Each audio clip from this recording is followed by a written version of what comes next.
Hola a todos, bienvenidos a la Biblioteca de la Historia. Hoy tenemos un programa muy especial en el que volvemos a tener con nosotros a dos invitados de lujo. Y es que tenemos con nosotros a Ángel Miranda y a Ramón Vega, quienes ya nos han visitado en anteriores ocasiones para presentarnos sus trabajos. Y esta vez nos presentan la segunda parte con la que se cierra el cómic Lezo, cómic que fue el mayor crowdfunding para una publicación de ficción en España, el cual rebasó los 10.000 ejemplares, que se dice pronto. Y esta segunda parte se publica a través de un micromecenazgo o crowdfunding que comenzó hace 3 días, el día del aniversario de la muerte de Blas de Lezo, 7 de septiembre de 1741. Bueno, hoy estamos grabando 10 de septiembre, pero no sabemos cuándo se va a publicar esto. Esperemos que lo antes posible para dar fuerza a ese crowdfunding. Y bueno, voy a pasar a presentar a nuestros invitados. Ángel Miranda Vicente es periodista, escritor y divulgador. La andadura literaria de Ángel comenzó en el año 2016 cuando escribió el libro titulado A bordo del galeón, en el que narra el periplo que vivió a bordo del galeón Andalucía, una réplica de una de esas naves españolas que surcaron los mares de todo el mundo durante siglos. Además de esto, ese mismo año publicó el cómic histórico Espadas del fin del mundo, obra que nos acerca a los famosos combates de Cagayán, acaecidos en las Islas Filipinas en el año 1582, que lo tengo aquí. Para los que nos estén viendo por YouTube, pues aquí lo tengo. Una auténtica pasada.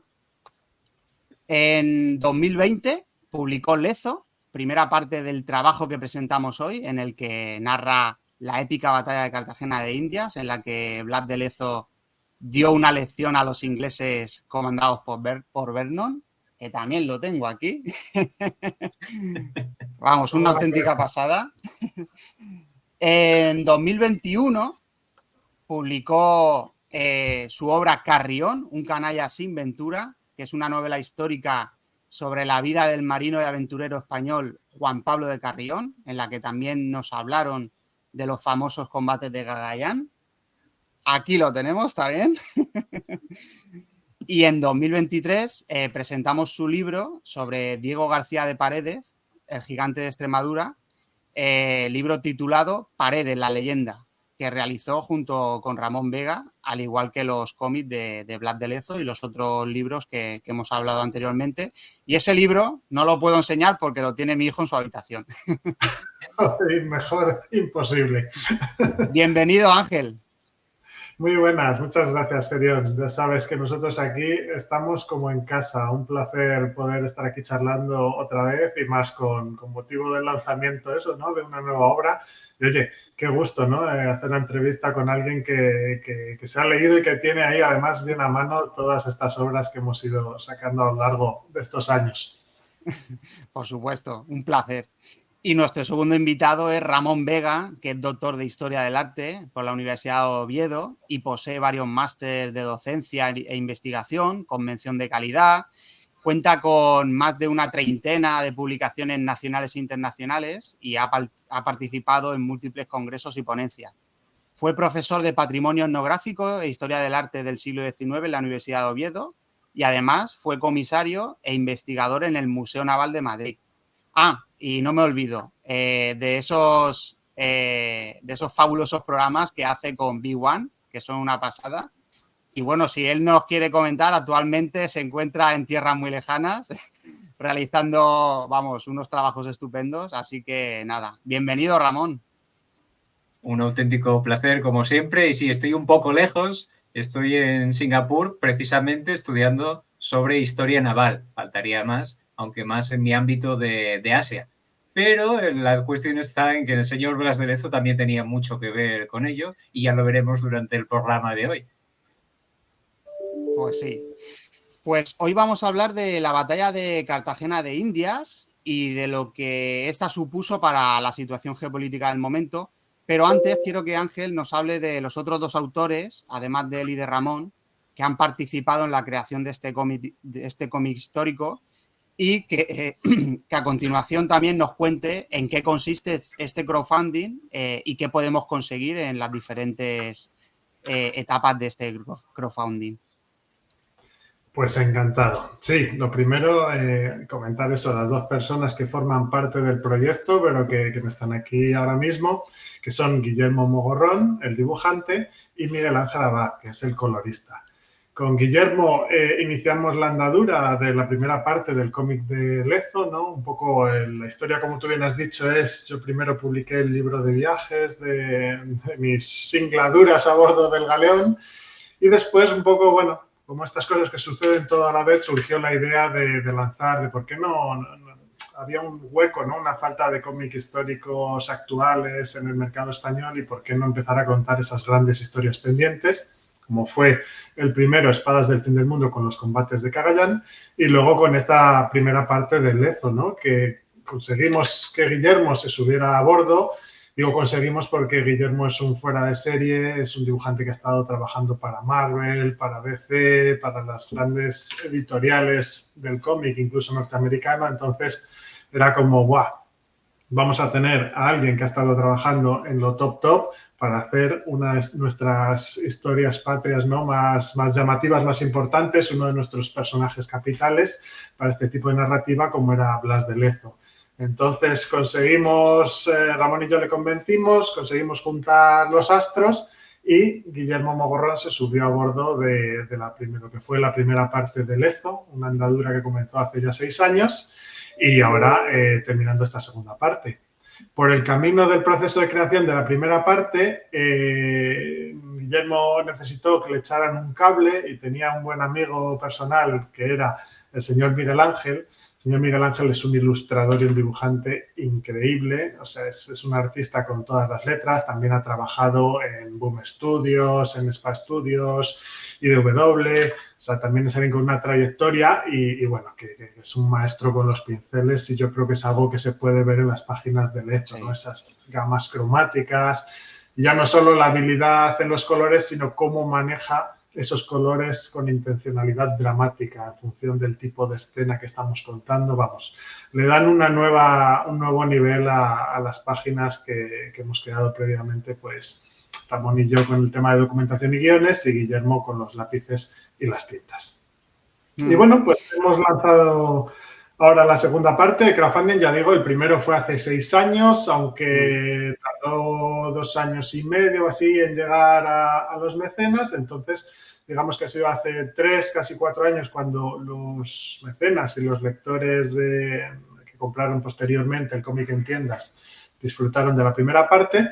Y ahora, como bien dices, conmemorando el aniversario del fallecimiento de Blas de Lezo, pues hemos podido al fin lanzar esta segunda parte. En este caso, la principal novedad es que el cómic ya está terminado. Gracias al éxito que tuvo la primera parte, hemos podido encerrarnos en nuestros cuartos y trabajar a cal y canto hasta un nivel, como ya veremos, casi enfermizo de detalle, tanto a nivel de documentación como de dibujo, etcétera. Y creo que hemos dado a luz una obra, estamos un poco de esto que necesitas perspectiva, pero estamos muy satisfechos con ella y deseando que vean los lectores y nuestros seguidores el resultado de tanto esfuerzo. El crowdfunding se ha abierto en Berkami, en la web Berkami, que es una web española para campañas de micromecenazgo, que es donde lo hemos hecho todos los anteriores crowdfundings. Y bueno, pues ha tenido un inicio espectacular. No nos esperábamos, sí, sabemos que la gente tenía ganas, pero no éramos conscientes de cuántas.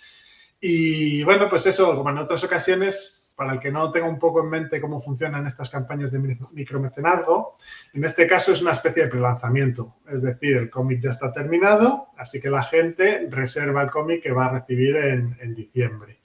¿Qué ventajas tiene? Pues lo primero, que forma parte del proyecto y se suma a la familia que somos ya todos los seguidores que nos han ido acompañando en todas nuestras obras.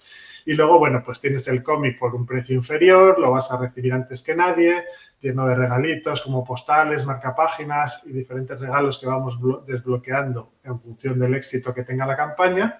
Y luego tienes unas interesantes opciones a adquirir, que esto nos gusta mucho a todos y a nosotros los primeros, unas recompensas extras, que son toda serie de merchandising y de regalitos que a nosotros nos gustaría recibir a veces con otras obras, pues intentamos ofrecérselo. Y son cosas como mapas desplegables de época de la batalla, láminas de gran grosor, unas láminas que son muy chulas para coleccionar, con ilustraciones de época o dibujos que ha hecho Guillermo. Luego tenemos una réplica de la famosa medalla que acuñaron los ingleses dando la batalla por vencida, además una réplica de una calidad, hemos visto algunas otras que hay por ahí, pero esta que la ha hecho mano a mano Ramón con un artesano de Andalucía es una réplica genial de aquella medalla. Tenemos una caja conmemorativa donde guardarlo todo, tenemos una baraja de cartas española con imágenes del cómic. Bueno, una serie de cositas que a nosotros nos hubiera hecho ilusión recibir y que se las ofrecemos a nuestros mecenas. Y esa es básicamente la campaña que tenemos ahora en marcha en Berkami a lo largo de todo septiembre y un poquito de octubre.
Pues nada, vamos a empezar con la historia que recoge este cómic con Lezo. Ramón, ¿cuál es el contexto de la época en el que está esa pugna entre España e Inglaterra, ¿no? Digamos que eran las dos naciones, las dos grandes potencias del momento, que tenían una pugna por los mares impresionante. ¿Cuál es el contexto de la época que nos lleva a esa batalla de Cartagena de Indias en la actual Colombia? En ese momento era Virreinato de Nueva Granada, ¿no? Exactamente. Recientísimo Virreinato de Nueva Granada. Bueno, pues para que nadie se asuste, vamos a hacer una revisión rápida de cómo llegamos ahí, por qué están los ingleses picando a la puerta de los españoles y hay toda esta tensión y por qué han metido a Blas de Lezo en medio de una bahía para hacer una batalla naval rarísima, que es como si estuvieran prácticamente en una especie de charco teniendo una batalla naval. Todo esto comienza después de la Paz de Utrecht, entre 1713 y 1715. Y en este acuerdo es cuando, entre otras cosas, España cede Menorca y Gibraltar, pero también hay una jugada muy interesante, es que la Compañía de los Mares del Sur, que era la que empezaba a hacer préstamos al gobierno británico para mantener toda la maquinaria de guerra en aquel momento, pues empezó a decirle al gobierno que ellos también querían una parte. Entonces consiguieron un tratado con los españoles que era lo que se conocía como el Asiento de Negros. Básicamente consistía en un tratado que durante 30 años podían introducir en América 144.000 esclavos. Prácticamente, vamos, una locura para aquel momento. Y evidentemente eso era muchísimo dinero. Eso era lo que se conocía como el navío de permiso. Y claro, llevaban toda clase de mercaderías en este navío de vuelta, porque era una especie como galeón de Manila, pero desde el Caribe y a la inversa. Pero según van viendo todo el comercio los británicos, se le ponen los dientes largos y dicen que, bueno, que esto está muy bien, que sacan mucho dinero, pero que quieren mucho más. Entonces empezaron a utilizar una táctica maravillosa, que era llevar el barco hasta las costas en América y después iban alternando diferentes barcos que transportaban los materiales a ese barco y comerciaban.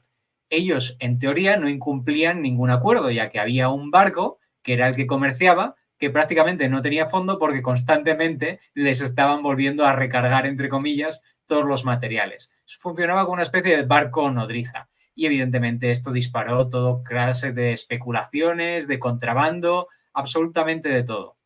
No obstante, la cosa con los ingleses fue bastante mal porque en 1720 les explotó una burbuja en base a todas estas especulaciones que habían estado ellos metidos. De hecho, el propio Isaac Newton fue de uno de los empujados en este proceso. Y por lo tanto, todas esas especulaciones también se dispararon porque era la única fuente de ingresos, después de haber perdido muchísimo dinero en el aceite de ballena, que podían utilizar para conseguir recuperar parte de este dinero. Y claro, pues esto empezó a hacer que la gente en Inglaterra empezara a darle un poco vueltas a la cabeza cuál era la mejor manera para sacar los cuartos a España. Y cómo no, pues la mejor manera era iniciar una guerra. Durante este proceso de los contrabandistas hubo un guardacostas, que era Patiño, que localizó al Rebeca, un barco que estaba haciendo contrabando. Esto sucedía en 1731. Y por sorpresa consiguieron capturar al pirata Jenkins, que además era contrabandista, y bueno, pues a cambio de todos estos jaleos, dice la leyenda que se le cortó una oreja. Entonces utilizaron esta oreja como una excusa para que el partido que estaba en la oposición en Inglaterra pues justificara una guerra, tuviera un casus belli para luchar contra los españoles precisamente en América. Cosa que está totalmente llena de leyendas porque no hay ninguna documentación que estuvimos buscando en el Reino Unido, pero sí que sirvió a este partido de la oposición, encabezado por el futuro almirante Vernon, para justificar esa batalla. Y de hecho, durante prácticamente 10 años estuvo calentando la situación, haciendo unas campañas de propaganda que son dignas de la era actual, impresionantes, pues haciendo diferentes publicaciones, y de hecho el libro principal que tenían era Cómo humillar a España. O sea, este es el nivel al que estaba jugando. Además había juntado con toda clase de comerciantes y también estuvo preparando hasta canciones que tenemos documentadas, y mi parte favorita de todo esto es que no solamente lo había preparado de tal manera que encajara todo bien, sino que además preparó pues ya algo de merchandising de todo este conflicto. Y para reivindicar la parte británica, pues buscó pues un elemento que unificara a todos los bretones, y pues se miró a la historia de los bretones y lo hizo todo tremendamente céltico. Este es un momento en el que se dispara hacia el infinito la estética de los celtas, la idea de los druidas, es precisamente en este contexto. Es una cosa muy, muy interesante. Pues imaginemos a los barcos enteros pues cantando estas canciones sobre las grandes victorias de los bretones y de los druidas que tenían por allí. Bueno, pues lo que consigue es iniciar una guerra de talasocracia, es decir, del control de los mares. Justifican ante el Parlamento que hay que hacer la guerra contra España, en contra del primer ministro, de Walpole, que decía que había que tranquilizarse. Incluso llegan a justificar el proceso de la guerra por la oreja de Jenkins. Lo que es curioso, que en la documentación española parece que hasta los españoles habían pagado una indemnización por aquel barco, por el Rebeca, pero a ellos ya les da igual. Ellos van a la guerra, que es lo que les va a dar dinero. Y así es como comienza en 1739 la Guerra del Asiento, por el asiento de los esclavos negros, o la Guerra de la Oreja de Jenkins. Y o sea, aquí es donde tenemos se le conoció de las dos maneras, ¿no? Guerra del Asiento o Guerra de la Oreja de Jenkins, se le conoció de las dos maneras. Exactamente, aunque realmente la Guerra de la Oreja de Jenkins era más adecuada para la publicidad. Entonces se promovió muchísimo la idea de la oreja de Jenkins. Entonces había grabados, por el Reino Unido esto funcionó de manera muy, muy clara. Y más claro tenía el señor Vernon cuál era el objetivo, que era ir a por los mejores puertos de América. Ya directamente, como vicealmirante, consiguen una flota potente con 9 navíos de línea y se van hacia el Caribe a hacer pues terribles cosas, fechorías para la Armada Española y para las costas de la región. Pero cada vez se les van juntando más barcos y más tropas y se convierte en una flota, pues la mayor que habían visto esas costas de largo. Todo será todavía más complejo porque el que estaba realmente al cargo de esta situación que sería el lugarteniente. El lugarteniente sería Vernon, en el que estaría a la cabeza sería este otro Lord, que sería Lord Cathwart, pues sería el que decidiría, pues no es una buena idea ir a por Cartagena de Indias, hay que ir más despacio, hay que ser más coherentes, unificar la flota, pero en el momento en el que fallece, a causa de diferentes enfermedades, Vernon pasa a la cabeza y directamente se va a por Portobelo. Toman Portobelo sin ningún problema, de hecho había 38 tropas de vigilancia, vamos, una auténtica maravilla, pero empezó a tener muchos problemas Vernon porque consiguió tomarla única y exclusivamente con 6 barcos. Y claro, él manda las noticias a Inglaterra de que ha tomado esto con solo 6 barcos y la cosa empieza a ir hinchándose. Y de hecho, ya hay en este momento medallas de la captura de Portobelo. Es decir, las medallas de la batalla de Cartagena de Indias son posteriores, pero él ya ha estado haciendo publicidad de una manera clarísima, con esos 6 barcos de que de hecho aparecen en estos souvenirs. La cosa sigue aumentando, se le siguen juntando más tropas. En 1740 ya empieza a hacer incursiones a Cartagena de Indias y a bombardear la ciudad, y será a partir de la situación en la que Lezo les empieza a echar para atrás. De hecho, desembarca algunos cañones para que los ingleses no puedan moverse a sus anchas. De hecho, en los diarios de Blas de Lezo aparecen, sí, mis amigos van a venir aquí a fastidiarnos la feria. La feria eran las ferias que había de reunir los materiales antes de mandarlos a España, y sus amigos eran, cómo no, los ingleses. Bueno, pues este es el contexto en el que se empieza a fraguar la batalla de Cartagena de Indias. Y para aquellos que no lo conozcan, la geografía es totalmente importante. Cartagena de Indias tiene una bahía inmensa con un punto muy estrecho, que es Boca Chica, por el cual se puede acceder a la bahía. Y es ese momento, ese punto, el que será fundamental para la batalla. No obstante, la propia ciudad tiene otra entrada, otra pequeña bahía interior, que también permitirá que haya una defensa muy férrea. Y estos son los dos puntos donde se dividirá prácticamente no solamente la batalla, sino las dos partes que tenemos del cómic. La parte de Boca Chica y el fuerte de San Felipe. La batalla de Boca Chica en el fuerte de San Luis, que es la fortaleza principal que protege esta bahía, y al interior el fuerte de San Felipe, que es una colina sobre la que hay una fortaleza muy, muy pequeña, pero que controla el acceso principal a la ciudad. Y si se toma, pues directamente no hay ni que tomar la ciudad, hay que darle la vuelta a los cañones y bombardear hasta que se cansen. Pues estos son los dos puntos. Ángel, ¿quiere comentar Ángel una cosa? Un apunte, Ramón, porque hablando de un poco del preámbulo, ¿no? De toda esta batalla de Cartagena de Indias, un punto que me parece muy interesante que has mencionado es la figura de Vernon, ¿no? Bueno, todo esto de cómo se inicia esta campaña de propaganda para promover una guerra, de cómo el comercio entre los océanos no provoca todo esto, me parece interesantísimo y parte, ¿no? parte de historia militar moderna y política. Sobre todo a nivel político era muy importante, ¿no? Cómo cambiaban estas cosas. Y me parece, yo Ramón sabe mucho de todo, pero yo como alguien un poco más profano, cuando me fui metiendo, indagando un poquito más en toda esta temática, todo esto me parecía súper interesante. Y sobre todo esto enfocado en esa figura que a mí me fascina de Vernon, de cómo es alguien que maneja de bien esas armas políticas, esas armas propagandas para ganarse al pueblo, para ganarse apoyos y para encabezar él todas estas, para ir ganando relevancia y protagonismo político. Y digo por hablar de todo este preámbulo, porque también me pareció muy interesante, porque claro, yo estaba un poco más preocupado del tema de cómo establecer esa relación entre personajes, entre Lezo y Vernon, ¿no? Los dos antagonistas del cómic y de la batalla. Y me pareció muy interesante también todo ese periplo previo que habían tenido ambos, cómo se habían formado esos dos personajes que se encuentran cara a cara en Cartagena de Indias.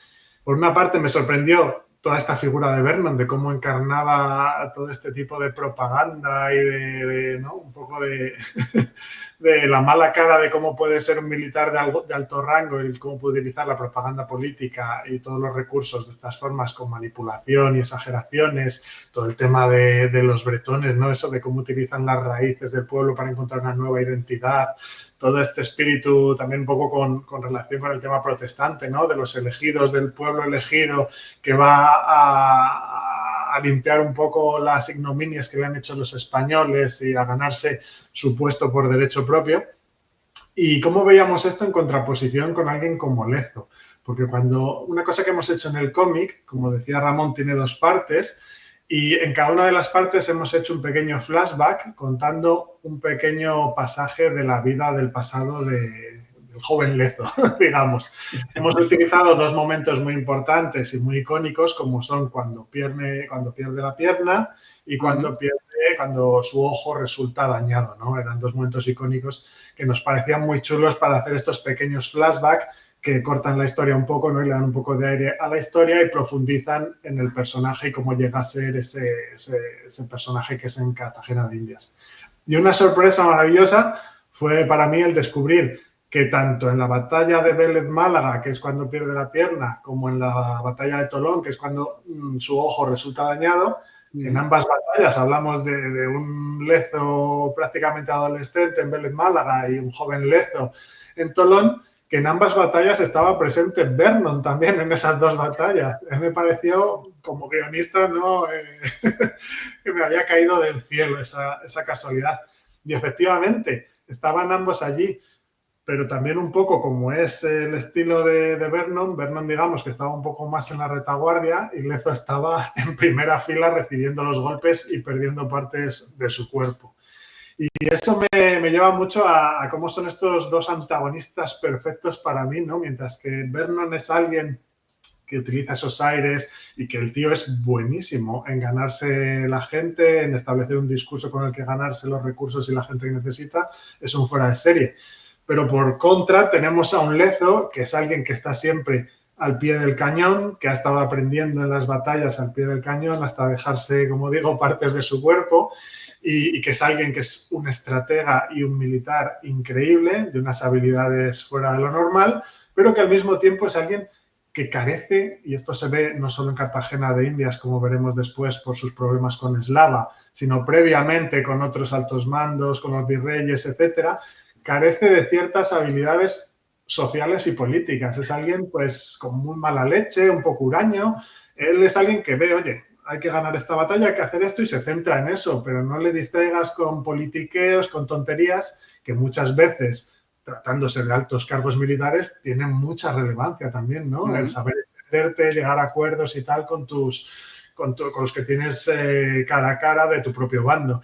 Y Lezo aquí es donde él pincha y también es por lo que hace ese personaje de Lezo tan interesante, ¿no? Que él dice lo que piensa sin pelos en la lengua, intenta hacer las cosas de la mejor forma posible para ganar la batalla, pero lo último que le preocupa, y al final será un poco su desgracia también, es si va a quedar mejor o peor, si se va a enemistar con otros altos rangos.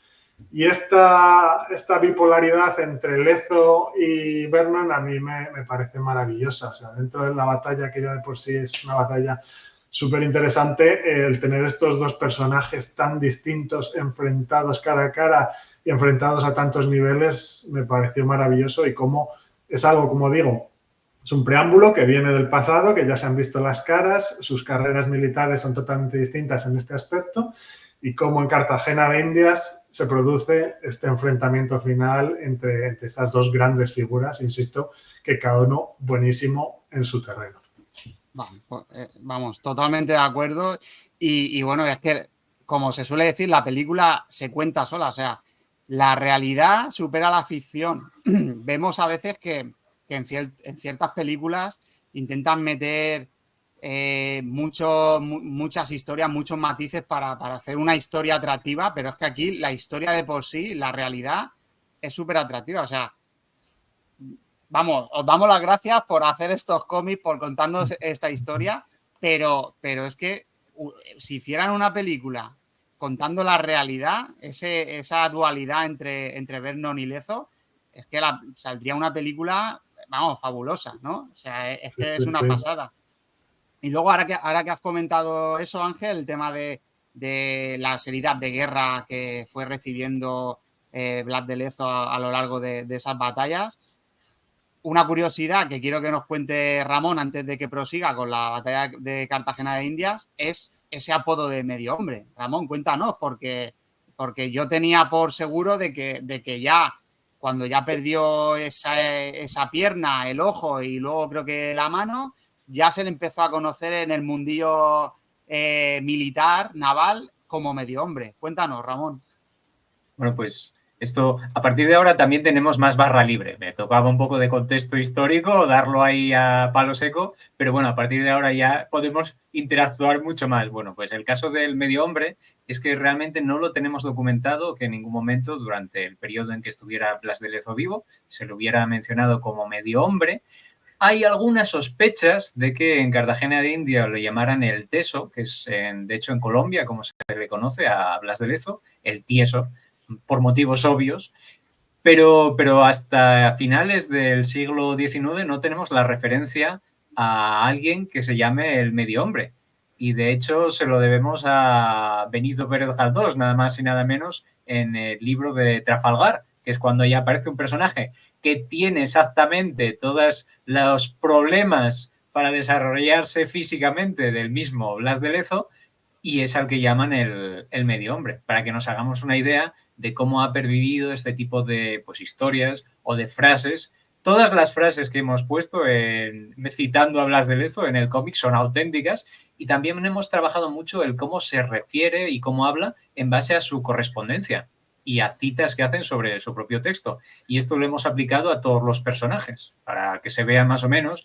Evidentemente, esto nos obliga a que en algunos momentos pues las cartas las hayamos pasado a conversaciones, pero con esas salvedades precisamente nos acercamos todavía más a la realidad de aquel momento.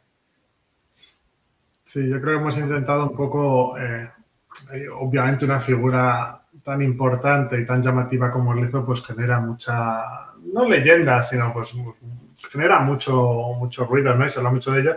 Y ya que hemos estado investigando en todos los documentos originales, hemos intentado que el cómic, pese a ser un cómic lleno de acción, de explosiones, o sea, es un cómic divertido, pero que todo sea riguroso hasta límites a veces, como decía, enfermizos, ¿no? De utilizar las cartas para hacer los diálogos, el tipo de expresiones, la personalidad de la gente. Le decía hoy a Ramón, tenemos que hacer una página final con todos los personajes secundarios que hemos sacado, que son personajes reales. Es que, claro, si no lo dices, tú les ves, pero no sabes, pero es que hay un montón de personajes secundarios, desde altos cargos militares a habitantes de Cartagena de Indias o soldados de rango menor, que son reales y que Ramón los ha rascado y rescatado de los libros y que merece, yo creo, pues ver eso, ¿no? De este que has visto aquí, que no has inventado. Es que todo lo que hay en el cómic es muy real, es muy fidedigno a la realidad. Pues nada, Ramón, sigue con esa batalla, porque ya nos estabas poniendo ya los dientes largos con la batalla de Cartagena de Indias. ¿Qué ocurre a continuación? Por esto nos compaginemos muy bien en el equipo, porque yo, si me suelto, he hecho unas parrafadas inmensas, pero claro, necesito un poco más de movilidad y de realidad de vez en cuando.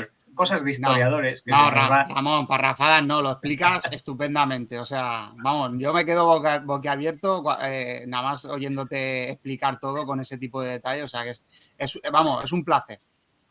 El problema es cuando empezamos a preguntar y terminamos en situaciones como WhatsApp a las 3 de la mañana preguntando, oye, Ramón, ¿me puedes pasar, por favor? Es que hay una cuna napolitana de 1720, calculamos. ¿Nos podrías pasar un ejemplo de una cuna napolitana de 1720? Y ahí está la cuna napolitana de 1720 que se puede ver en el cómic. Eso bueno. Garantizo que el cómic se puede leer tranquilamente 3 o 4 veces, pero una de esas lecturas es pararse y empezar a ver todos los elementos que aparecen en el fondo, en esquinas, porque de hecho hemos enmendado la plana al propio gobierno de Colombia. Y esto ha sido muy divertido, porque, claro, nosotros estudiamos también la botánica, estudiamos todo tipo de aves que pueden aparecer en los animales, y encontramos que algunas gacelas procedentes de Sudáfrica aparecían en la documentación de algunas localizaciones.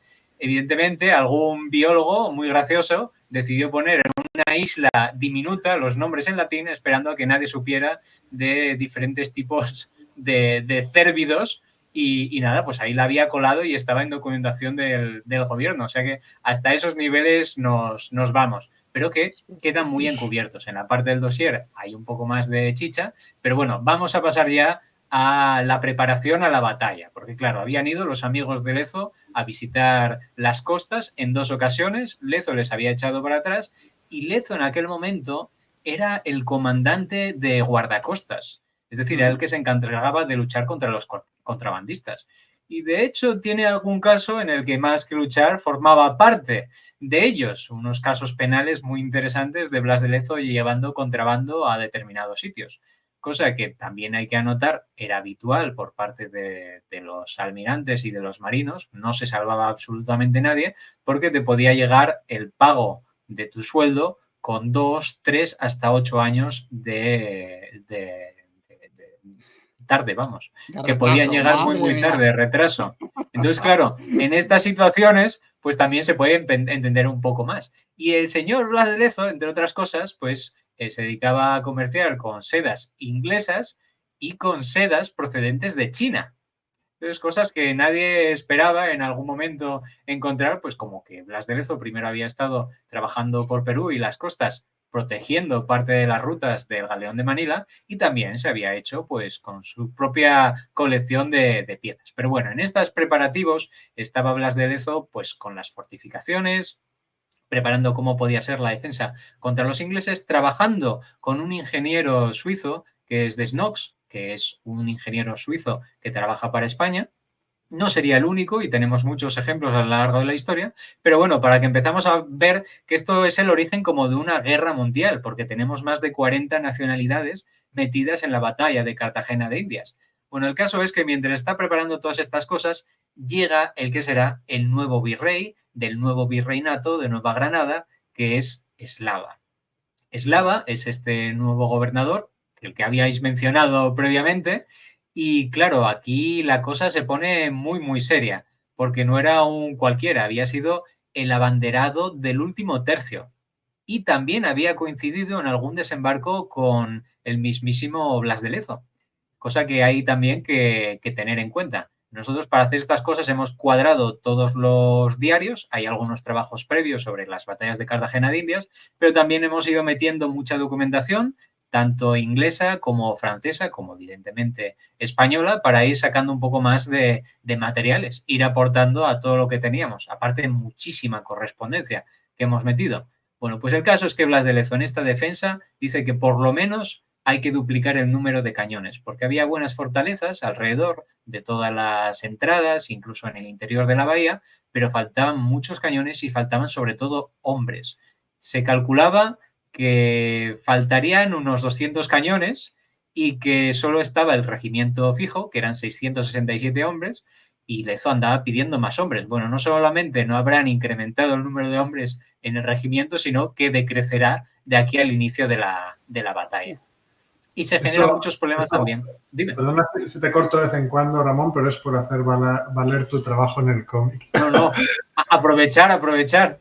No, porque yo creo que es parte de la gracia del cómic, ¿no? Cómo hemos intentado trasladar todo este conocimiento histórico que estás contando a una narrativa y a una forma, bueno, pues a un cómic entretenido. No es un cómic de bla, bla, bla, no es un ensayo, es un cómic, es una historia divertida, entretenida y tal, pero al mismo tiempo no es lo contrario, no por ser eso te inventas las cosas o pasas de los datos relevantes. Por ejemplo, en este caso creo que lo hemos intentado de una forma chula, que se vea al principio del ataque, cuando llegan los ingleses, se ve un poco la situación en Cartagena de Indias y se aprecia esa torre de Babel que comenta Ramón que era de distintas nacionalidades. Uno de nuestros protagonistas del pueblo llano es un comerciante genovés, de hecho, entonces en ese momento Cartagena de Indias era un núcleo europeo en América con muchas implicaciones comerciales, sociales. Era una sociedad muy particular y distinta a la que podías encontrar en Europa, ¿no?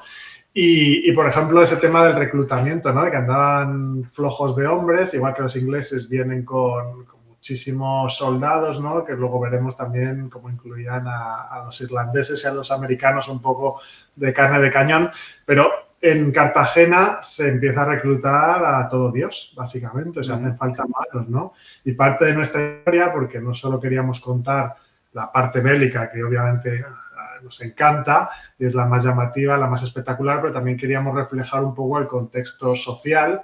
Y, por ejemplo, pues hemos metido la historia de un padre y un hijo que son reclutados y efectivamente además es una familia mixta, ¿no? Que es un padre genovés con una madre local. Entonces, tenemos la historia de esa familia de cómo son unos sastres, tienen un taller de una sastrería, que se ven reclutados y se ven metidos pues en todo el meollo de la batalla, lo cual te da una perspectiva que yo creo que es interesante tanto a nivel social, ¿no?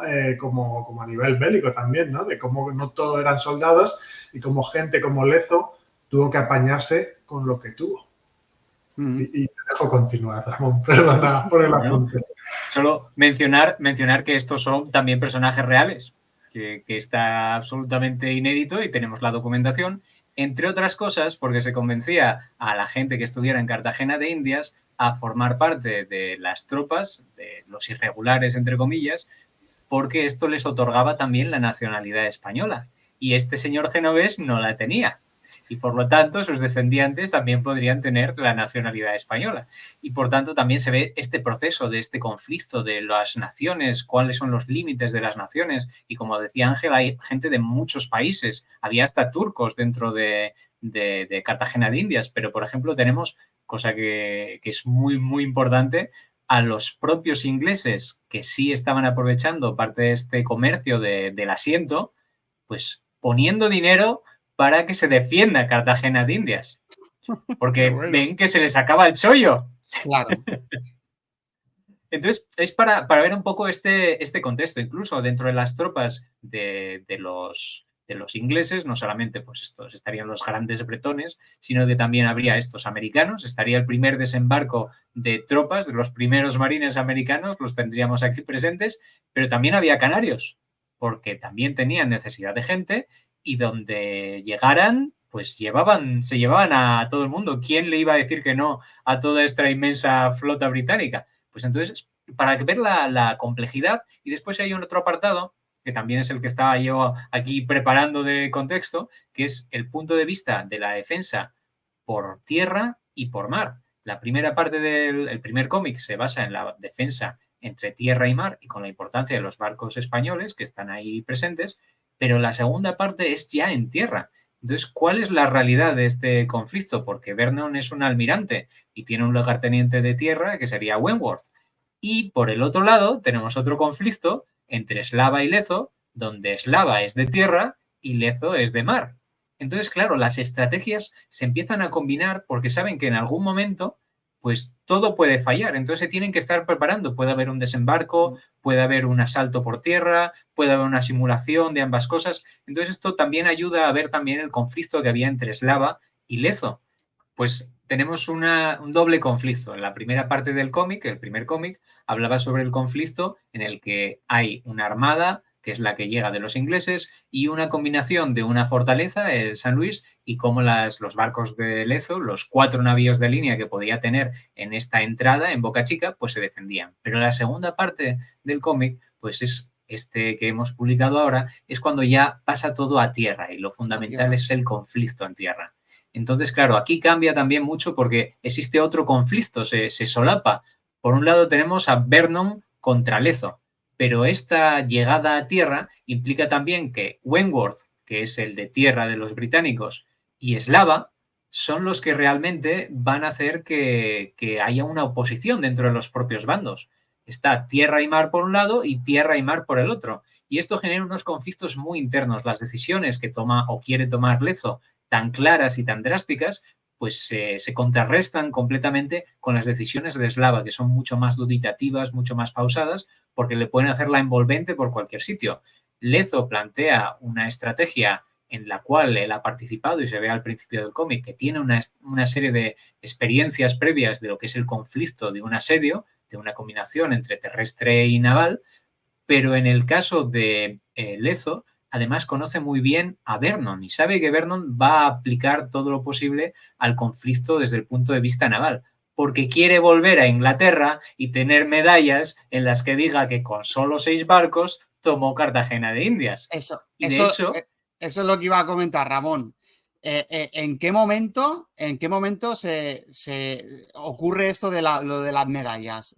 Que se mandan barcos a Inglaterra y dice, hemos vencido a los españoles, ya podéis acuñar medallas, que les hemos dado una paliza en Cartagena de Indias.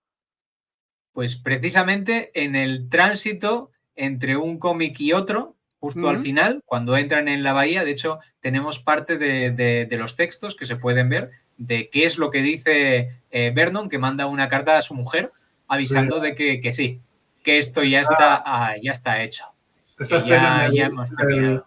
en el cómic me gustó mucho. Son las páginas finales en las que rompen el bloqueo en Boca Chica y entran los ingleses. Y utilizamos una carta original de Vernon para hacer un resumen de esa carta, una adaptación bastante fiel, pero más corta y adaptada, en la que vas viendo las escenas, las imágenes de los ingleses entrando en el fuerte, rompiendo la cadena, penetrando en la bahía, y al mismo tiempo vas viendo la carta de Vernon a su mujer con ese lenguaje, con esa pompa. Y mi momento favorito es el final en el que le dice, no me acuerdo ahora exactamente, pero como hoy, por cierto, cariño, da recuerdos a nuestros vecinos, espero que todo esté muy bien. En 2 días estoy allí para celebrarlo, si Dios lo quiere. Me parece muy auténtico. Qué bueno. Era un personaje así y nos lo narran por todos los documentos, aparece reflejado. Y de hecho, cuando envía esta noticia de la victoria, aquí se dan variantes muy, muy interesantes, porque claro, de repente él se ha convertido por esta victoria hipotética, pero que cuando llega a Inglaterra, pues ya se ha perdido la batalla, pero él está convencido de esta victoria. Cuando llega a Inglaterra, Vernon ya era un personaje, pero a nivel por encima de la monarquía. Se festejaba su día y se quemaban emblemas con la forma de Blas de Lezo. Es decir, hay que ser consciente de en qué situación estaba y cómo todo esto estaba siendo promocionado no por el gobierno inglés, sino por el partido de la oposición y los comerciantes que querían hacer beneficios de esta captura de los territorios en América. Entonces también hay que romper una lanza a favor de la parte del gobierno británico de que no se metió en estos jaleos y que curiosamente tendrá mucha repercusión después porque precisamente estas aventurillas de decir, no, es que, claro, los ingleses querían ocultarlo. No.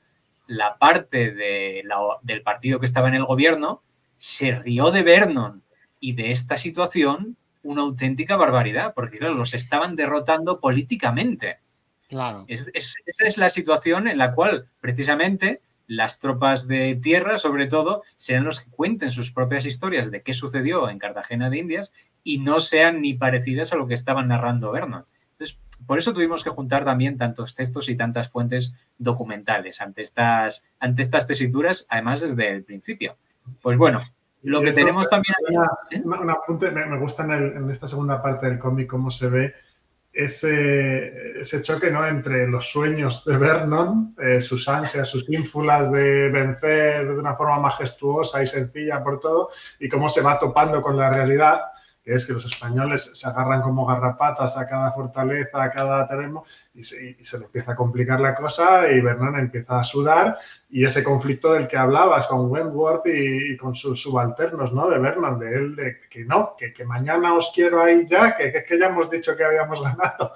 Y en los pobres subalternos como Wentworth, de cara contra la realidad, viendo sus hombres masacrados en unas condiciones horribles por estar tanto tiempo allí, y ese conflicto yo creo que también me gusta cómo lo hemos reflejado, ¿no?, de que montamos y presentamos todo ese discurso de Vernon y al mismo tiempo el de, al final, de los pobres soldados ingleses, porque también hay muchos, y es que estaban ahí y las estaban pasando fatal en unas condiciones horribles a costa de sufrir las propias desdichas de Vernon, que les mandaba como carne al matadero hacia adelante en unas condiciones horribles.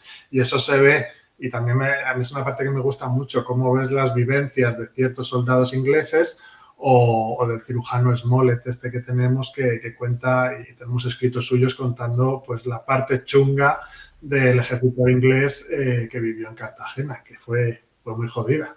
Sí. De hecho, la idea de los españoles y siendo como garrapatas creo que es literalmente lo que resume prácticamente toda la batalla, porque de hecho es el planteamiento que tienen, no tienen otra. Los ingleses llegan con 27.000 tropas y 200 barcos y ellos tienen 6 navíos de línea y podrían llegar a los 2.000, 3.000 hombres contando absolutamente todo, hasta los indios flecheros, que realmente no entraron nunca en conflicto, pero entre algunos esclavos, que también se les había prometido la libertad, son de los que trabajan con el ingeniero y que son realmente los que participan de una manera fundamental en cambiar la propia defensa de Cartagena de Indias. La idea del plantear la situación de defensa absoluta y más férrea posible era en base a dos principios fundamentales. El primero, que los ingleses no iban a tener recursos y se iban a poner muy, muy enfermos con diferentes enfermedades porque no estaban acostumbrados a toda la situación caribeña. Y la otra carta que tenían sobre la mesa, o más bien en la manga los españoles, es que estaba la flota de Rodrigo de Torres.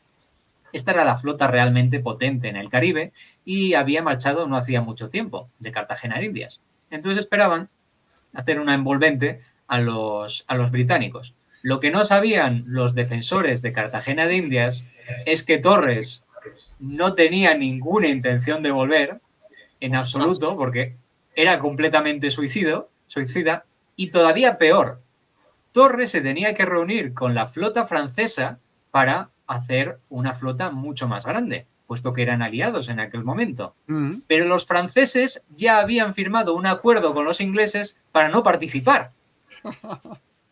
Entonces, realmente, toda la estrategia que tienen Eslava y que tiene Lezo, y aparece en sus diarios de manera constante, que tiene que venir la tropa de Torres, van a llegar los de Torres y nos van a ayudar, se había descartado desde el minuto 1. Los ingleses lo sabían, pero los españoles no. Y por lo tanto, parte de esta defensa es por ignorancia. Claro. Conviene subrayarlo, es que la victoria en Cartagena es increíble, es que tenían épica. Todo en su contra, tenían, lo primero, los recursos en su contra, el plan B, acaba de contar Ramón, al garete. Tuvieron unos conflictos internos ambos bandos, pero también eso, entre Lezo y Eslava, que al final cada uno aportó y salió bien la cosa, pero que también podían haber echado por tierra todo, o sea, vencieron con todo en su contra.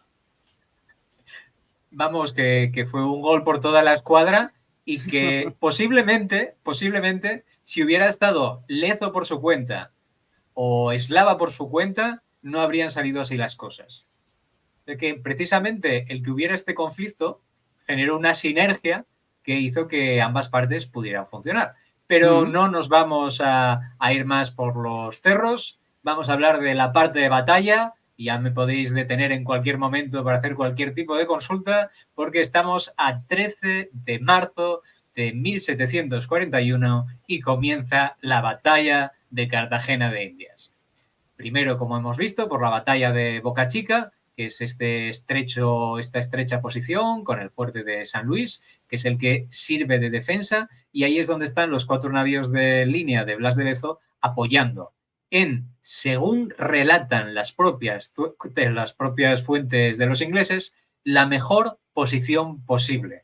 Es decir, ya los ingleses vieron la posición de los navíos por detrás de la fortaleza del fuerte de San Luis y la cadena con elementos de diferentes troncos y de elementos flotantes con boyas que impedía que cualquier barco pudiera ir a lo loco e intentar cruzar este pequeño estrecho. Bueno, pues ya los ingleses eran conscientes de cuidado, aquí va a haber problemas. Y esto, de hecho, les obliga a desembarcar en tierra y tratar de tomar el fuerte también por tierra. A pesar de la inmensa cantidad de navíos que tenían, si había navíos que se posicionaban a bombardear el San Luis, pues podían devolverles el fuego tanto desde el San Luis como desde los navíos de Blas de Lezo.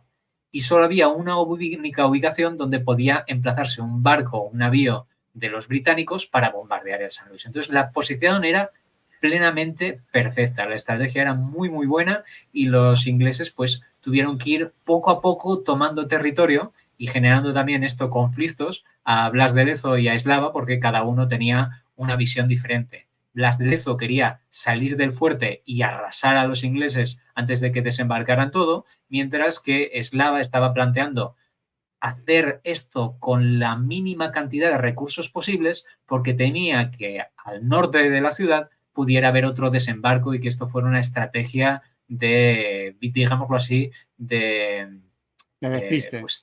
de despiste, pero a niveles absolutos. Estamos hablando de esos 200 navíos que la mayoría, de hecho, eran de desembarco. Entonces, podía haber una jugada en cualquier momento. Y, de hecho, esto obliga a que el propio Blas de Lezo tenga que ser el que esté suministrando, pues, desde comida, cañones, a la propia tripulación, a la fortaleza del San Luis, donde estaba el ingeniero de Snaux, que estaba directamente bajo las órdenes de Blas de Lezo. Porque, de hecho, Blas de Lezo se había quejado de que no le daban suficientemente poder en esta situación. Y también genera conflictos, porque recordemos que Blas de Lezo, entre otras cosas, como ha dicho Ángel, era muy mal hablado. Tanto es así que una de la documentación que hemos encontrado, aparte de ciertos insultos y de quejas de los clérigos diciendo las barbaridades que soltaba Blas de Lezo, es que un criado de Blas de Lezo durante la batalla de Cartagena de Indias llegó a ser perseguido por la Inquisición por mal hablado. Pues que calculemos el tipo de conversaciones que podía tener el señor Blas de Lezo, pues, de cara adentro. Incluso se ve en sus propias narraciones. Un tipo complicado, o sea, un genio, pero un tipo complicado en el trato. Yo, después de eso, de toda la documentación y tal, me lo imagino como el típico muy amigo de sus amigos, pero como no estés en su círculo cercano, una persona muy complicada con la que tratar. Y además de esas personas que sabes que son complicadas de tratar, pero en el fondo sabes que tienen razón. Por lo cual me pongo en la piel del pobre Slava, que en teoría, pues eso, estaba ahí por encima y viendo cómo tenía que tratar con este señor que tenía las cosas muy claras, pero que no atendía a, bueno, vamos a sentarnos y a calmarnos un poco. Y yo he disfrutado mucho las escenas en el cómic de las discusiones y las peleas entre Lezo y Slava, de discusiones de portazo, de acabar con portazo, ¿no? Y he disfrutado mucho sacando de quicio a Slava gracias a Blas de Lezo. Me han gustado mucho esos diálogos. Claro, es que lo que dices, Ángel, yo me imagino a Slava diciendo, a ver, tengo que anteponerme a este hombre, pero es que míralo, es que mira la seriedad de guerra que tiene, es que este tío tiene más batallas. Es presencia pura. Claro, entonces tendría también que ir un poco contento de decir, hasta aquí puedo llegar, pero hasta aquí tampoco le puedo replicar de más. O sea, es que Blas de Lezo también tiene ahí sus ases bajo la manga, ¿no? Y tiene que también tener razón en ciertas cosas, claro. Fue total, fue no una lucha, bueno, en algunos momentos sí una lucha, pero una relación tensa en la de cedo, pero no cedo, pero me hago ahora, marco mi terreno por parte de ambos, ¿no? Y luego que acabó como acabó, pero es tensión pura. Eso me gusta de esta historia, que no es solo tensión pura en el conflicto bélico, sino incluso en las conversaciones de pasillo y de despacho, es conflicto puro también continuamente. Bueno, y hay una secuencia que a mí me encanta, que está en el primer cómic, que es precisamente cuando están debatiendo, porque se va, el propio Slava también va al frente, se va al barco de Blas de Lezo, y esto nos permite también calcular un poco las personalidades y lo que hace cada uno, porque mientras están reunidos, les cae un cañonazo. Les cae un cañonazo y les revienta la mesa. Y es muy interesante ver también cómo se narra en los diferentes diarios, porque en el diario, que será el oficial que enviará a Slava, pues claro que terminó herido y claro, saltaron astillas y aún así pues mantuvieron la conversación. Imaginaos que estáis hablando y de repente os vuela en la mesa de un cañonazo. Bueno, pues en el diario de Blas de Lezo aparece como nimiedad, como no sucede nada absolutamente. Y sabemos que él terminó herido por astillas de este impacto, pero él ni lo menciona, vamos, una cosa totalmente superficial. Le tenía cariño a esa mesa. Era de más tomar, nunca mejor dicho. Sí, vaya. Y bueno, aquí llega el punto, 16 días más tarde del inicio del conflicto, pues ya será cuando ya no puedan aguantar más, no puedan resistir, porque se construye una batería por parte de los británicos dentro de la propia isla donde está el propio fuerte de San Luis, y les empiezan ya a bombardear con no solamente artillería pesada, sino también con morteros. Y esto ya hace que la cosa cambie. Entonces se inicia una desbandada que inicialmente está muy bien organizada porque el propio Slava trata de organizar todo este proceso, pero al final es un caos, pero consiguen sacar todos los materiales posibles, aunque no consiguen hundir los 4 barcos en la bahía. el Galicia, que será la nave almirante de Blas de Lezo, será la que quede medio en llamas, cosa que enfadará muchísimo a Blas de Lezo porque la capturan los ingleses cuando entran dentro de la bahía. Entonces esto se va compaginando con nuestra segunda parte de la historia, con este segundo cómic, que es ya cuando los ingleses empiezan a desperdigarse por el interior de la bahía, los españoles hacen la retirada hacia el interior, pero los ingleses todavía no están muy seguros porque hay diferentes fuertes. Lo toman con algo de cautela, buscando cuál era la ubicación adecuada para asentarse y hacer el desembarco. Entre otras cosas, porque ya a estas alturas tienen más de 500 muertos y 1.500 heridos, además de infinidad de enfermos.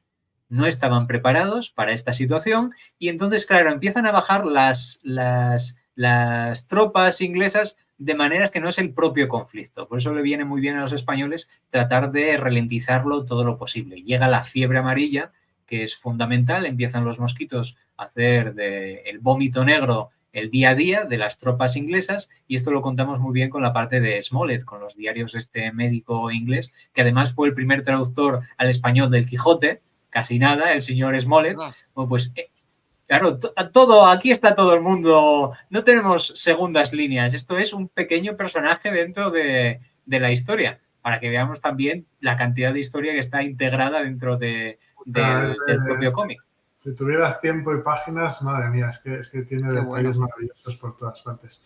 Y esa escena, a mí me gusta, ya lo veréis, este es de la segunda parte del cómic, pero eso, cuando están, pues eso, los soldados, sobre todo los irlandeses, la pareja irlandesa esa que Guillermo también comentaba que le había cogido cariño, y que es que están eso, es que están enfermos ahí como pueden, les están, claro, el régimen disciplinario para mantener todo eso más o menos controlado por parte de los ingleses es muy duro y están en el barro. Y eso, cómo les afecta la enfermedad, el campamento inglés con Smollett intentando, pues eso, lidiar con soldados enfermos y al mismo tiempo, pues de muy mala leche, ¿no? En unas situaciones horribles en las que tenía que ser muy tenso el campamento inglés para los que estaban al pie del cañón. Claro, es que hecho, en ese aspecto el clima tropical o del Caribe y luego también, o sea, los soldados españoles también se tuvieron que enfrentar a eso durante la conquista. Posteriormente, lo hablamos en algún programa de la Biblioteca de la Historia, hacer el servicio militar en Cuba y Filipinas era prácticamente una sentencia de muerte, ¿no? Para muchos soldados españoles. Entonces, claro, nosotros lo padecimos, pero ellos... Blas de Lezo sabía que eso era un arma que les podía ayudar contra los ingleses y aprovecharon, intentaron aguantar, como habéis explicado, para que tuvieran también ese aliado que era la fiebre amarilla y otras enfermedades tropicales. Eso es. Sí. Y que de hecho, después de este conflicto, será el origen de las investigaciones para saber si esta enfermedad estaba relacionada con los mosquitos, precisamente a partir de esta batalla. Y se estudió en este mismo sitio por los médicos españoles. Entonces, son cosas, como hemos viendo, que van juntándose. Pero bueno, habíamos dejado a los ingleses por la bahía dando vueltas. Eslava da la orden de hundir todos los barcos posibles, incluidos los 2 únicos navíos de línea que le quedaban a Blas de Lezo, para que no puedan acceder a las bahías interiores. Y aquí ya es cuando Lezo pierde totalmente los papeles, porque es lo que le quedaba. Y su estrategia pasaba por utilizarlas como plataformas de artillería para la defensa. Y cuando le llega esa orden, vamos, en este momento Lezo, de hecho, nombra a Eslava como el mayor enemigo de la Marina española. Para que nos hagamos una idea de por dónde van los tiros en este momento. Tira el bastón de mandos, se enamora también. Uno de esos duelos dialécticos y conflictos internos que es un diálogo en torno a una mesa, pero que también tiene su peso. Y aquí no engañamos a nadie, que esa frase es literalmente del diario de Lezo. Y aquí se da una situación muy interesante. Normalmente, cuando se narra la batalla de Cartagena de Indias, salvo sobre todo la documentación, que es muy buena, tenemos muy buena bibliografía al respecto, pero cuando hay mapas y cuando hay diferentes elementos didácticos, se suele terminar aquí la narración diciendo, pero bueno, gracias a que Blas de Lezo estaba allí al principio y los barcos, pues consiguieron ralentizar a los ingleses. No. Blas de Lezo, cuando no tiene barcos, pasa a tierra. y todas sus tropas también pasan a tierra. Generan piquetes y el propio Blas de Lezo se dedica a hacer incursiones según los ingleses están adentrándose en el territorio para acercarse hasta Cartagena de Indias, porque lo que quieren es tomar el fuerte San Lázaro o el San Felipe, que es este que está en una colina al lado justo de la entrada de Cartagena de Indias. Actualmente, quienes lo puedan ver, verán que es una fortaleza impresionante, pero en aquel momento solo estaba la cima de la fortaleza. Daba para 200 hombres, no daba para más. O sea, la escala era muy, muy diferente. Y aquí tenemos algunas de las narraciones más divertidas de Blas de Lezo que no se tienen en cuenta, que es como, por ejemplo, cuando hace una emboscada a los barcos expedicionarios ingleses. Y la hace desde tierra. Una emboscada. Una emboscada a un barco. Tierra hacia... Qué bueno. Claro, el Blas de Lezo no para en ningún momento y de hecho la historia de toda la artillería, todas las tropas que tenía Blas de Lezo eran imprescindibles porque recordemos que no tenían suficientes cañones ni tenían suficiente gente. Entonces la gente de la Armada era completamente esencial, entre otras cosas porque eran unos artilleros impresionantes. De hecho, si ya eran buenos en mar, cuando pasan a tierra que no hay movimiento a la hora de realizar los tiros, pues claro, ahí lo gozan. Hay que decir que los artilleros españoles ahí se vinieron muy, muy arriba. Blas de Lezo está en movimiento hasta que llega un momento en el que desembarcan finalmente los ingleses, hacen el segundo desembarco inmenso. Esto ya podemos imaginarnos casi algo en la línea del desembarco de Normandía, pero prácticamente teniendo a 200 defensores de los españoles en este asalto. Evidentemente, los ingleses dan una orden muy interesante, que es la de barrer el bosque, que es otra cosa que no se tiene en cuenta a la hora de visualizar este tipo de acontecimientos históricos. Los navíos de línea disparan contra la jungla, al bulto, sin parar, a ver si daban a algo. Porque, claro, estaban los piquetes españoles, los francotiradores por ahí metidos, pues imaginen, hay que calcular el calibre de este tipo de acciones y lo cinematográfico que es. Esto, Ramón, es como en Vietnam, ¿no? Quemar la selva. Sí. Exactamente. Este tipo de acciones bélicas posteriores es que estas batallas fueron cruciales en muchos sentidos. El asalto al barco que decíamos, ¿no? La emboscada al barco, todo ese tipo de cosas no es lo habitual en una batalla de la época, desde luego. No. Claro, y esto se va superponiendo porque no solamente tienen que conquistar los territorios, tienen que crear un fuerte y un campamento inmenso los ingleses para todas las tropas que querían llevar al asalto de la ciudad, y en este proceso es cuando, entre otras cosas, mandan también a todos los enfermos que tienen a los barcos, lo que empeorará todavía más su situación. Porque claro, en cuanto ven que en el campamento hay alguien enfermo, se tienen que deshacer de ellos. Esto es parte de los irlandeses que van a utilizar como carne de cañón, y a los americanos porque no les importaban, no eran británicos como ellos. Y es en este proceso cuando Wentworth, de las tropas de tierra, el jefe de las tropas de tierra de los británicos, sube hasta el Cerro de la Popa, al convento de la Popa, y desde ahí ve cuál es la situación. Y en ese momento se dan cuenta que sin artillería en tierra no pueden romper las murallas para tomar ese pequeño fuerte de San Felipe o de San Lázaro. Y es cuando pide, por favor, a Vernon que se acerque con la artillería, con los barcos, y cañonee. Pero Vernon ya está viendo la situación un tanto duditativa y dice, no, esto ocúpate tú, porque yo ya he llegado lo suficientemente lejos con mis barcos. Y de hecho, eso es lo que pone a día de hoy en la tumba de Vernon. ¡Ostras! Es decir, yo aquí ya he terminado mi trabajo, la culpa a partir de ahora es de tierra. Sí, entonces ya el conflicto... Llegué en plan Vernon, lo pone en plan, y llegué hasta donde pude con mis barcos, en plan, oye, y si no se pudo, no fue culpa mía, que yo llegué hasta donde pude con mis... Muy Vernon, muy Vernon. Bueno, claro.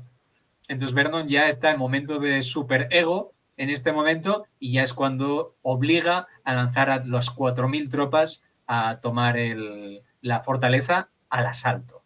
Y claro, pues esto es una auténtica debacle porque evidentemente no estaban ni bien preparados. El asalto se hace en la noche del día 20. Estas 4.000 tropas tenían algunos guías locales, pero muchos se pierden. Tienen que llevar las escalas, tienen que llevar elementos de asedio, tienen un montón de deserciones durante el proceso. Es muy complicado y precisamente el remate de todo esto se da por doble situación. Por un lado, las escalas que habían metido, gracias a la distancia y los espías que tenían, no llegan hasta el borde de la muralla y, por lo tanto, no se puede dar el asalto de ninguna de las maneras. Y por si esto fuera poco, en el proceso de acercarse, hay un loco en Cartagena de Indias Esto es importante, que ha sido Ramón, obligado... Porque aquí yo le tocaba las narices a Ramón, aunque le encanta, ¿no? Pero yo necesitaba entender, como guionista, cada personaje dónde estaba, qué estaba haciendo, por qué hace esto y no hace esto otro. Que muchas veces sobre el papel pues se dice, pero cuando tú quieres trasladar un dato de papel a una historia narrada,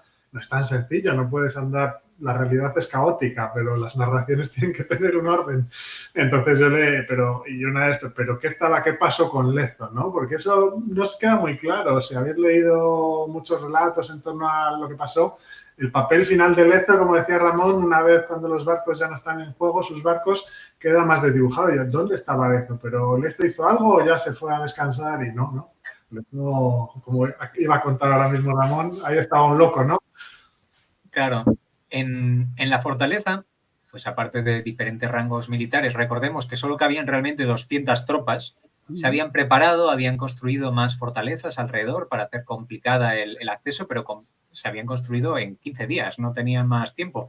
Fue una auténtica locura, por eso también el trabajo de los locales, incluso de los civiles, fue indispensable. Se cavó todavía más las trincheras que había justo al borde de la fortaleza y por esto no pudieron llegar.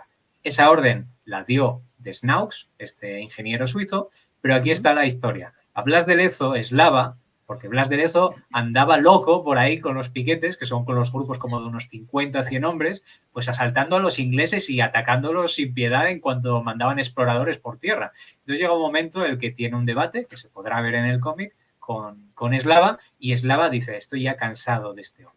Y le obliga a que se quede única y exclusivamente en Cartagena de Indias, diciendo que se encargue de los cañones, por si acaso a los ingleses se les ocurría ir con los barcos, cosa que era muy difícil porque la frontera de la bahía, este acceso de la bahía, estaba muy vigilado con esta otra pequeña bahía y había muchos cañones apuntando. Era prácticamente una locura que intentaran entrar ahí con la flota.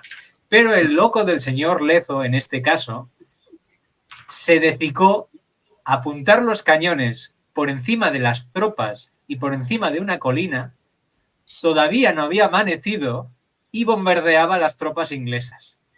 De hecho, evidentemente, ni siquiera los propios españoles sabían de dónde venían los cañonazos que les estaban cayendo. Hasta que llegó un momento que con el amanecer disparaban a ciegas y es en el momento en el que Blas de Lezo se detiene. Todo esto... Es genial, es que estamos hablando de eso. Lezo relegado a la ciudad en plan por eslava de ya quédate aquí de por si acaso, pero sin opción a estar en el frente como a él le gustaba.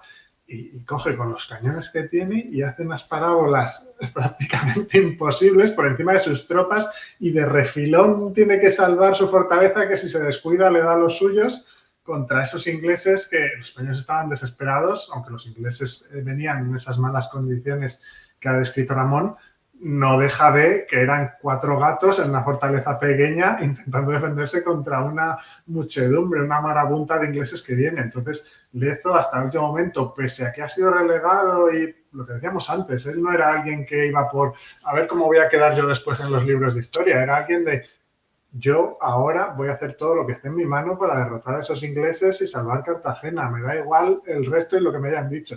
Y coge los cañones, pues esos disparos espectaculares, como dice Ramón, encima con el amanecer, en plan, en cuanto tienen un poco de luz y pueden más o menos ahora. Y todo el mundo flipa. Flipan los ingleses, flipan los españoles de la fortaleza y estoy seguro de que flipa malamente el pobre eslava de ¿qué coño está haciendo este tío? Que le he dicho que se estuviera tranquilo un momento. Es genial. Eslava, de hecho, llega en ese momento. Llega en ese momento y al principio deja disparar a Lezo porque dice... ¿Qué está haciendo? No llega a comprender la situación porque era una auténtica locura. Estaba disparando por encima de las propias trincheras, pero a una distancia de más de 800 metros.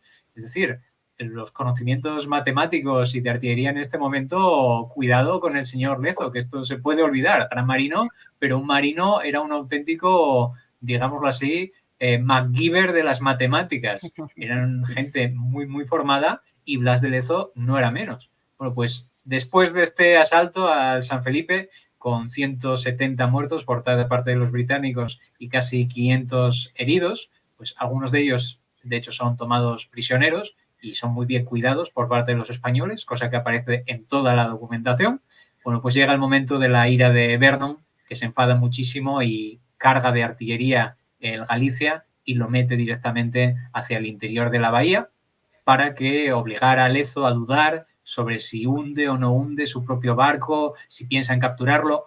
A Lezo no le dio ninguna pena. En cuanto empezó a asomar el Galicia por la entrada de la bahía, lo cañoneó completamente y con eso pues terminó hundiendo su propio barco, que hay que también tenerlo en cuenta. Y básicamente este es el momento en el que finalmente los ingleses, echándose la culpa a los de tierra a los de mar y los de mar a los de tierra, pues ya deciden tomar la retirada y es el final del asedio de Cartagena de Indias. Básicamente este es el resumen, muy rápido, como hemos visto, pero es más o menos lo que contamos. Hemos tapado muchos huecos y hemos también dejado muchos otros para que la gente pueda disfrutar del cómic completamente, porque tiene mucha más enjundia de lo que es simplemente un asedio. Y como dice siempre Ángel, pues tratamos de presentarlo con elementos de acción, con elementos de esta tensión interior de lo que era la realidad de ambos bandos, que hay que tenerlos en cuenta. Entre otras cosas, porque a los americanos y a los irlandeses los mandaron con las escalas a tomar el asalto porque eran católicos. Claro, entonces, a los británicos, bueno, estos más o menos son prescindibles. Estaba por ahí un hermano lejano de George Washington, ¿no? Por parte de los americanos, Lawrence. Sí, claro. Pero a mí esto que dices, claro, es que lo acaba de contar maravillosamente Ramón, ¿no? Todo el proceso de la batalla, pero es que es una batalla muy, muy, muy compleja, con muchas idas y venidas por mar, por tierra, mar, para adelante, para atrás, conflictos internos. Era, claro, cuando te metes en ella, intentar entenderla, por una parte es maravillosa, porque es, como hemos dicho, es que tiene cosas sorprendentes, interesantísimas, pero por otra, tienes que leerlo con reposo, entender, según los libros y los documentos que estés leyendo, cuesta, sobre todo, bueno, si te vas a documentos originales, que ya tienes que estar haciendo el croquis, imagínate, ¿no? Es muy complicada. Y a mí me gusta, bueno, es lo que hemos intentado con el cómic, ¿no? Una batalla que sobre el papel es tan difícil de entender, que tienes que ser alguien que se esfuerce en ello y que tenga ciertos conocimientos, intentar llevarla de una forma no solo visual, como nunca antes se había contado a este nivel visual, sino también a nivel narrativo para que tú la entiendas y que la entiendas no solo al respecto de las tropas A se movieron aquí, las tropas B retrocedieron allí y tal cual, sino que entiendas quiénes eran esos personajes que estaban dirigiendo, quiénes eran esos personajes que estaban al pie del cañón y que entiendas el drama, el porqué, porque las cosas muchas veces no son pura matemática, ¿no? No es mover tropas aquí y allá, es ¿por qué hicieron esto? Pues no solo por estrategia bélica, sino también porque había esta relación entre estos altos mandos, ¿por qué no pudieron avanzar o sí o llegar? Quiero decir, se enfrentan miles de soldados contra unos cientos que están en el castillo, ¿cómo consiguen ganar? Pues por todo lo que ha explicado Ramón, es que había mucha tela detrás a muchos niveles. Y es un poco lo que yo creo que es la parte bonita de poder contar una batalla así en un formato narrativo, ¿no? El poder intentar hacer ese prisma que lo enriquece y yo creo que lo pone en valor y en su sitio la hazaña y la batalla y también, como decía, también incluso la visión inglesa, ¿no? De los que estaban arriba y los que estaban abajo. El pobre Wentworth sufriendo el autoritarismo de Vernon, Wentworth ahí en las tropas de tierra, también un personaje que de pobre le acabo cogiendo cariño de pobre hombre. Así que, bueno, pues eso es un poco lo que hemos intentado con el cómic. Y la situación geopolítica de ese momento, ¿cómo quedó? ¿Cómo quedó la situación entre España e Inglaterra? Porque, claro, esto es en el contexto de la guerra de la oreja de Yankees o la guerra del asiento. ¿Cómo al final se desenvuelve la situación posterior a este asedio, a esta batalla? Bueno, pues en resumen muy claro, tenemos documentación, decisiones de diferentes índoles, hemos cruzado las fuentes inglesas con las fuentes españolas. Básicamente, para que nos hagamos una idea, llamaron 27.000 tropas y en principio hay 9.000 bajas y número indeterminado de enfermos, que algunas fuentes hablan de hasta 12.000. Buah, Es decir, una es una auténtica debacle. debacle, exactamente. En cuanto a las embarcaciones, parece ser que habría pues varios navíos de línea incendiados. De hecho, durante el asedio ya se va notando. Podrían ser entre una veintena y unos 50 en total. Es decir, están muy dañados, otros de ellos llegarían a Jamaica, pero no se podría hacer nada de ellos. Y esto es también uno de los regalitos que le deja Blas de Lezo a Vernon en una de las correspondencias, diciendo, pues, con los barcos que te han quedado te sirven para mandar el carbón a Bristol y poco más. Es decir, son conscientes de la realidad. La guerra todavía continuaría un poco más, pero realmente, claro, esto es un elemento que cambia completamente la situación. Los británicos acaban de perder la oportunidad de tener la talasocracia durante al menos unos 80 años. Y esta es la realidad. Después hay muchos historiadores que hacen elucubraciones, pero desde mi punto de vista, lo que es fundamental es ir a lo más fáctico. Vernon estaba haciendo carrera política. Él lo que quería hacerse era prácticamente o ministro de Marina o primer ministro. Quería quitar de en medio a los que estaban haciéndole la oposición. Y el plan era que esta toma de Cartagena de Indias fuera el principio de una campaña a escala, vamos, totalmente continental, porque lo que quería era tomar toda la América española. Entonces, lo que sí que hay que ser consciente, así desde el punto de vista, que viene bien tanto a la humanidad en general como evidentemente a los españoles, es que si se llega a haber dado esta victoria, sería una plaza fuerte para hacer el inicio de una inmensa campaña que tendría sin lugar a dudas cientos de miles de afectados, y esto solamente en América. Entonces, esa es la realidad, que Vernon fue detenido y con ello su carrera política, que era lo que habría podido disparar muchísimos otros problemas para el resto de la humanidad. En total, 4 meses de batalla prácticamente que terminaron pues con el propio 4 meses después de la batalla, que fueron los pocos meses que siguió vivo Blas de Lezo, porque posiblemente en base a algunas de estas heridas que ni él anotaba en su diario, pues terminaría sufriendo determinadas enfermedades. En ningún momento se sabe o se especifica, de hecho todavía no sabemos dónde fue enterrado, pero que si bien la gloria se la quedaría Eslava, porque por la reglamentación es bien clara, a pesar de que tanto Eslava como Lezo tendrían el mismo rango militar, Eslava estaba por encima por ser el virrey. Entonces, evidentemente, los lores se los llevó el virrey clarísimamente. Corrígeme si me equivoco, Ramón, pero también tuvo un poco de ver el rango, como dices, pero también esa relación conflictiva que tuvieron. Quiero decir, si Lezo y Eslava se hubieran llevado mucho mejor, o se hubieran llevado medio bien simplemente, seguramente los réditos a Lezo, aunque Eslava hubiera encabezado, pero los réditos a Lezo hubieran sido mayores. Y por contra, una vez Eslava, por todo lo ocurrido, de todas esas tensiones que hubo, más sumado a que Eslava juraría que se enteró de que Lezo iba a contar su versión de los hechos y sintió que le iba a menospreciar y que en cierto modo le iba a atacar, pues Eslava dijo, pues antes de que hagas eso te piso.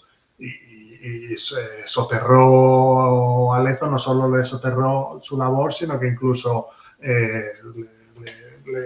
le acusó de ciertas cosas, ¿no?, que hicieron que no solo no tuviera el reconocimiento mínimo que merecía Lezo, sino que para salvarse y antes de que Lezo pudiera tal y viendo el tipo de carácter que era y tal, dice, pues me lo cargo antes de que pueda siquiera hacerme un poco de daño a mi figura. O fue así, más o menos, ¿no? El reconocimiento lo consigue post-mortem el hijo de Blas de Lezo, para que hagamos una idea, y de hecho a Lezo lo estarían llamando para que fuera a España a enfrentarse a un juicio, que también hay que ser consciente de que era muy legalista. El Imperio Español, desde todos los periodos, eran muy, muy legalistas, y esto estaba todo muy, muy bien seguido por el papel. Él evitó, precisamente con su fallecimiento, posiblemente que le hubieran atacado muchísimo más. Pero bueno, como hemos visto, esto también sirve para recuperar parte de la historia de Blas de Lezo, a pesar que a lo largo de la historia siempre, como Fernández Duro o otros historiadores, siempre han ido recuperando de vez en cuando, aunque sí que es cierto que en torno al año 2013-2014 es cuando hemos tenido este nuevo revival, este regreso resucitar a Blas de Lezo y a su historia, y de la que estamos muy contentos de poder participar, sobre todo en la parte gráfica, porque eso también nos pasa mucho, que tenemos problemas los españoles a la hora de narrar nuestras historias y nuestras aventuras, que sin una parte que sea más visual, pues queda mucho en los libros. Y esto, todo lo que hemos narrado aquí, queda demasiado bloque posiblemente en un libro de historia. Nosotros hemos hecho pues una especie de receta. Nosotros servimos un bocadillo de tortilla. Lo que no enseñamos es que hemos tenido que ir a resucitar a los dinosaurios para hacer huevos y con esos huevos hacer la tortilla.